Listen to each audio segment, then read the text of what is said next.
Next, রাসায়নিক।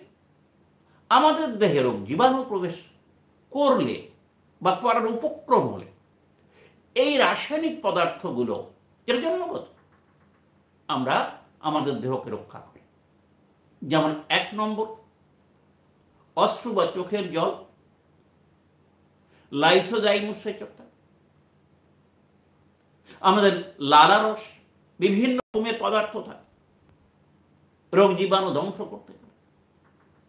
যেমন আমাদের পাকরস, HCl থাকে, বিজাতীয় জীবাণু এবং পদার্থগুলোকে ধ্বংস করে দেয়। যেমন আমাদের পিত্তরস, যকৃৎ থেকে নিঃসৃত। এই পিত্ত লবণ দেহকে রক্ষা করতে সহায়তা করে। যেমন আমাদের ত্বকের সিবেশিয়াস গ্ল্যান্ড থেকে খরিত সিবাম, এটা আমাদের দেহকে রোগ জীবাণুর হাত থেকে রক্ষা করতে সহায়তা করে। যেমন আমাদের